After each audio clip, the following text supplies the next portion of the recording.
بکھر رہتے ہو، نہ دلوں کا اطمینان۔ مجھے ایک بات بتاؤ جی، ہمارا کیا رویہ ہونا چاہیے؟ ہم دل میں بڑے پریشان ہوتے ہیں، ہم دل کا اطمینان ڈھونڈ رہے ہیں، پیسے بھی آ گئے اطمینان نہ آیا، بیوی بچے مل گئے اطمینان نہ آیا، بلڈنگیں چڑھا لی اطمینان نہ آیا۔ آخر کیوں نہیں آیا؟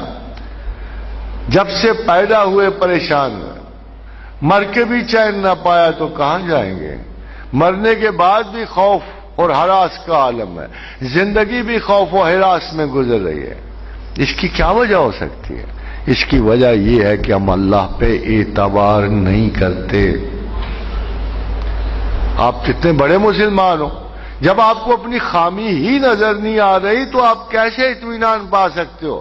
خدا کہتا ہے مال دے دوں گا، کافر کو بھی دوں گا، سونے چاندی کے اس کے در و دیوار کر دوں گا، بیوی بچے جتنے مرضی مانگ لو، میں نے اس زنیم کو بھی دے دیا، ولید بن عتبہ کو بھی دے دی، تم کو بھی دے دوں گا، جتنا مرضی لے لو، مکان محلات جو چاہے لو، مگر ایک چیز نہیں دوں گا، الا بذکر اللہ تطمئن القلوب، دل کا اطمینان نہیں دوں گا۔ یہ سن لو، ہر چیز دے دوں گا، ہر آسائش دے دوں گا، ہر چیز دے دوں گا، مگر دل کا اطمینان نہیں دوں گا۔ الا بذکر اللہ تطمئن القلوب، میں اطمینان قلب تمہیں نہیں دوں گا۔ اس کے لیے ایک ہی چیز لازم کہ تم میری یاد میں رہو، میری یاد کے بغیر کوئی اطمینان نہیں۔ اور دیکھو خدا کہتا ہے، دیکھو تم عذاب و ثواب سے ڈرتے ہو، زندگی کی بلاؤں سے ڈرتے ہو، کشیدگیوں سے ڈرتے ہو، مالی افلاس سے ڈرتے ہو، گھریلو تلخیوں سے ڈرتے ہو، بچوں کے معاملات سے ڈرتے ہو، اور تمہارے ڈر ہی نہیں ختم ہوتے۔ اگر میں سارے جہان کی دولت دے دوں نا تمہیں، وَلَوْ أَنفَقْتَ مَا فِي الْأَرْضِ جَمِيعًا، ساری زمین کا مال خرچ کر، دو دلوں میں تم محبت تو ڈال نہیں سکتے ہو، یعنی محبت بھی اللہ ڈالتا، دل میں اطمینان بھی اللہ دیتا، اور بغیر اس کی یاد کے اطمینان آتا بھی نہیں ہے۔ اور آپ سارے مسلمان ہو، اور اطمینان قلب کے لیے آپ خدا کو یاد کرنا مناسب ہی نہیں سمجھتے، تو پھر آپ کو کہاں سے اطمینان ہے؟ پھر آپ کیسے مسلمان ہو؟ آپ کے اعتبارات کیسے ہیں؟ کیا خدا کے خلاف جانا اعتبار مذہب ہے؟ کیا یہ اعتبار کی بات ہے جب میں آپ سے یہ کہوں کہ یار قرآن یہ کہہ رہا ہے، اللہ یہ کہہ رہا ہے کہ بغیر میری یاد کے تمہیں اطمینان قلب نصیب نہیں ہے، تو آپ کہاں ڈھونڈنے جا رہے ہو اطمینان قلب؟ خدا کہہ رہا ہے فَإِنَّ الْعِزَّةَ لِلَّهِ جَمِيعًا، تمام عزت میرے پاس ہے۔ آپ کس سے ڈھونڈنے جا رہے ہو؟ آپ کس سے کیا کیا چیز ڈھونڈنے جا رہے ہو؟ آپ تعویذ داغوں میں ڈھونڈنے جا رہے ہو؟ آپ فتنے اور یعنی محاسن میں یہ چیزیں کیسے آپ فرق کر سکتے ہو جب آپ کو پتہ ہی نہیں ہے کہ قرآن کے واضح حکم کے خلاف آپ جا رہے ہو؟ تو پھر آپ کہاں سے چیزیں حاصل کرو؟ کیا اعتبار ہے یہ کیا دین ہے؟ یہ کون سا رنگ ہے جو آپ پہ چڑھا ہوا ہے؟ وہ تو کہہ رہا ہے صبغۃ اللہ ومن احسن من اللہ صبغۃ وَنَحْنُ لَهُ عَابِدُونَ، عبادت کرنے والوں پر تو اللہ کا رنگ چڑھ جاتا ہے، ہم پہ کون سا رنگ چڑھا ہوا ہے؟ شک و شبے کا، فتنہ پردازی کا، میل کچال کا، سود کا، جال سازی کا، فراڈ کا۔ اب آپ کے رویے کمپیئر کیے جاتے ہیں ویسٹ کے ساتھ۔ جب آپ وہاں جاتے ہو پتہ لگتا ہے سڑکیں بڑی صاف ہیں، خوبصورت ہیں، گاڑیاں بالکل بے ترتیب نہیں ہوتی، اتنی شاندار ہے، پولیس کے بغیر بھی صحیح جگہ کھڑے کر دیتے ہیں، مال میں نقش نہیں ہے، اوپر لکھا ہوا ہے کون سی کوالٹی ہے، اوپر بالکل صاف لکھا ہوا ہے کون سی کوالٹی ہے، کس درجے کی کوالٹی ہے، سب لکھا ہوا ہے۔ پھر آپ بات کریں تو ان کو جی کوئی نہیں، یہاں گڑبڑ نہیں ہے، اونچ نیچ نہیں ہے، ریٹس لکھے ہوئے لینے آپ لے جاؤ۔ پھر آپ ان کے دفاتر میں جاتے ہیں، وہ کہتے ہیں ہاں آئیے، کام جائز ہے، 1 منٹ 2 منٹ نہیں، آپ کو اطلاع مل جائے گی، ہم گھر پہنچا دیں گے آپ کو چیزیں۔ آپ سوچتے ہو یار یہ کون لوگ ہیں؟ یہ وہ لوگ ہیں جو آپ جیسے بگڑے ہوئے مسلمانوں کو اچھے لگتے ہیں، یہ وہ لوگ ہیں۔ اگر آپ اپنے مذہب پہ چل رہے ہوتے تو یہ خواص آپ کے ہیں، انہوں نے لے لیے. انہوں نے کہاں سے لیے ہوں گے بھلا آپ کو پتا ہے؟ یورپ جو عہد جہالت میں تھا، یورپ آپ سے بدتر تھا. 15th اور 16th سینچری میں آپ سے بدتر تھا. یورپ میں سرٹیفکیٹ بکتے تھے. 10 پاؤنڈ میں چرچ کہتا تھا 10 پاؤنڈ میں اتلی جنت کا سرٹیفکیٹ، 5 پاؤنڈ دو نچلی جنت کا سرٹیفکیٹ. سر میں درد ہوا پادری کے پاس چلے گئے، اوہ یہ تو جن گھس آیا تھا. اب کرنا کیا ہے؟ اس میں کیل ٹھونکو. اس کے سر میں کیل ٹھونکتے تھے. ہر صورت بندہ ٹھیک ہو جاتا، یا مر جاتا تھا یا بچ جاتا، ہر صورت ہی ٹھیک ہو جاتا. یہ علاج تھے یورپ کے. یہ جہالتوں کے عالم تھے کہ جب کرتبہ میں 70,000 حمام تھے. پیرس کی سب سے فیشنیبل گلیوں میں گھٹنے گھٹنے کیچڑ ہوتا تھا، اور بڑی بڑی شریف خواتین جو ہیں یہ زانوؤں تک لباس اٹھا کے گھروں میں گھستی تھی کیچڑ. جیسے آپ اپنے گھروں میں دیکھتے ہو نا، سامنے بڑا بڑا شاندار گھر کھڑا 6 منزلہ، دیکھو جا کے. اگر آپ کو نہیں نظر آتا میں آپ کو دکھا دوں. پنڈوں میں آگے دیکھو گلیوں میں کیچڑ ہی کیچڑ کھڑا. اور نیک وقت ہو 10 کروڑ ادھر لگائے 2 کروڑ لگائے، تمہیں اپنے سامنے کی گلی نہیں ٹھیک کرنی آتی. جب ہم میں پبلک سینس نہیں رہی، یہ ہمارا رویہ بن گیا. اتنی خود غرضانہ رویہ کہ میں اپنے بھائی کے لیے 2 اینٹیں لگانا پسند نہیں کرتا. یہ میرا رویہ. کیوں جی؟ میں فلاں کی اس کے گھر کے سامنے سے کیوں سڑک گزار کروں؟ میں 10,000 روپیہ ادھر کیوں خرچوں؟ یہ ہمارا رویہ. مگر مسلمانوں کا کیا رویہ تھا؟ جنگ احد تھی، 4 مسلمان زخمی پڑے تھے، کھڑا رہے تھے. وہ پانی لے کے گیا ایک مسلمان، اس نے کہا ٹھیک ہے میں مر رہا ہوں مگر میرا بھائی کو زیادہ ضرورت ہے، ادھر لے جائے. وہ بھاگتا وہ ادھر گیا.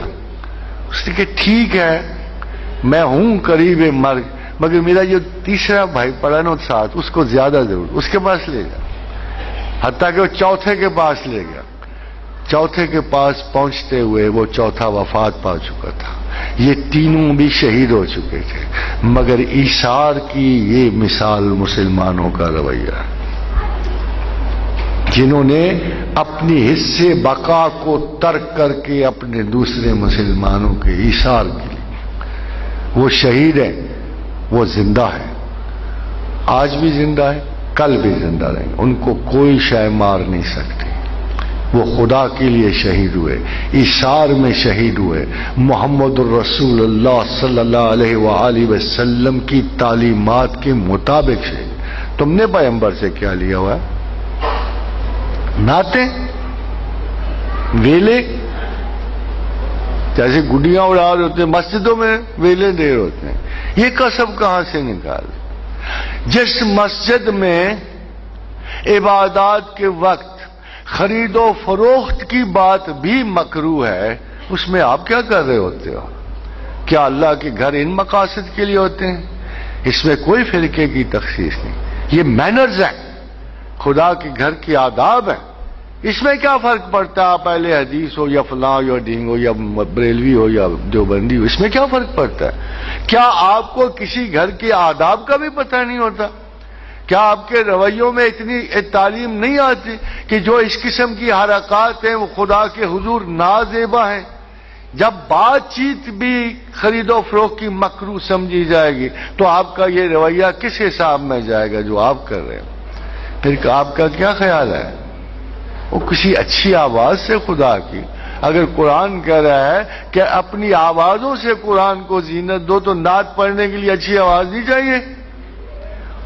جو جہان کا بوڑھا سرکار جو ہے وہاں جا کے صبح سے لے کر شام تک ہائیں بائیں کر رہا ہوتا ہے.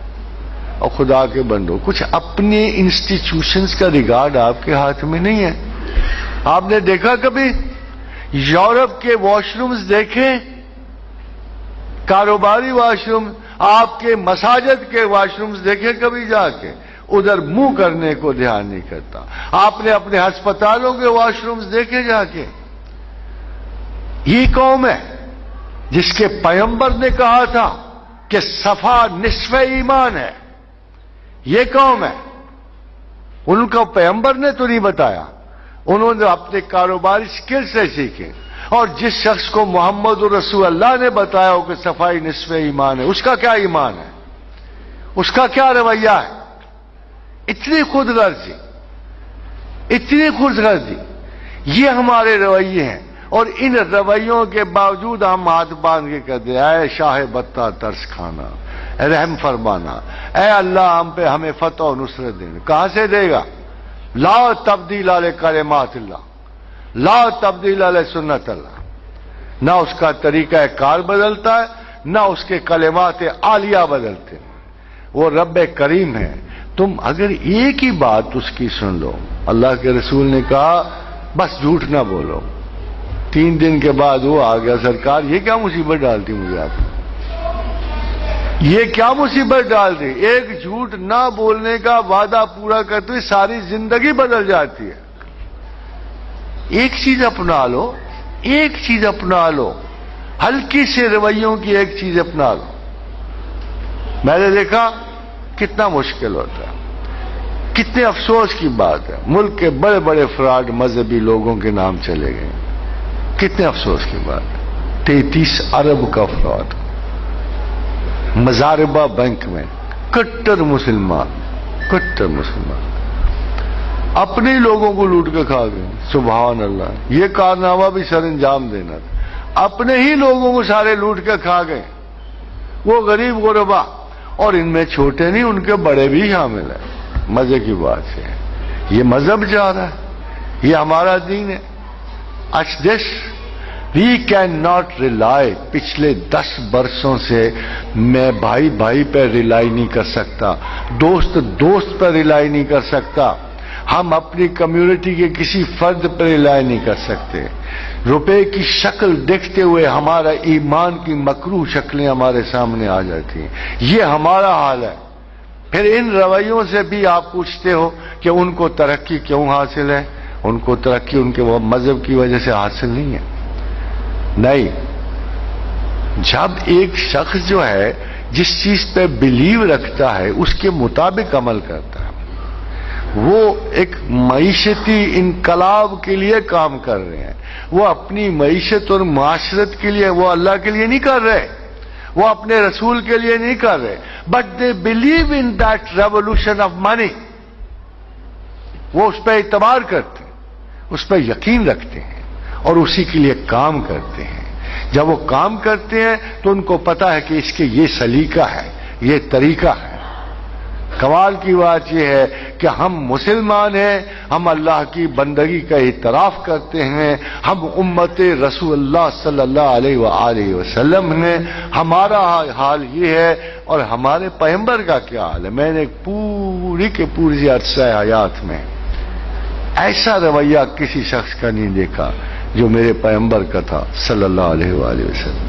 ہمارے ماں باپ ان پہ قربان ہیں. اے کاش ہمیں توفیق مل جائے کہ ان کے کسی عملی اقدام کو کاپی کر سکیں. اے کاش، تبھی آپ کی مسلمانی قائم ہوگی.